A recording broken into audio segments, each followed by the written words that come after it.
Sorry for the up close and personal video. 4th of July weekend, and today I just actually got my dog put down.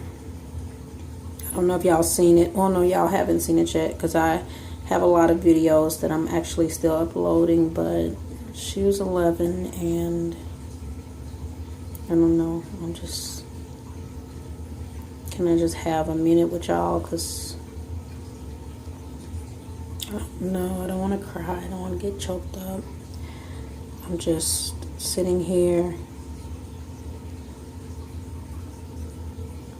I really loved my dog, and I don't know if any of y'all can relate or can't relate, but it just feels overwhelming. Sorry for such the dapper on the video, but y'all just keep me in your prayers because it's a lot right now. The surgery, my dog, it's just a lot. So I wanted to take maybe a minute or two of you guys' time,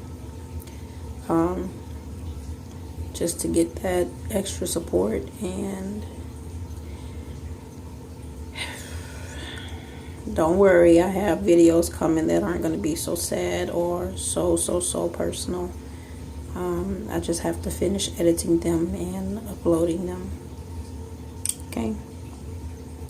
Good thing about it is my youngest daughter, she got baptized today, and at the same time she was getting baptized, my dog was being put down, actually literally closing her eyes at the same time. So I really feel like it was just divine intervention. I feel like God ascended her into heaven, and my daughter professed her Christianity.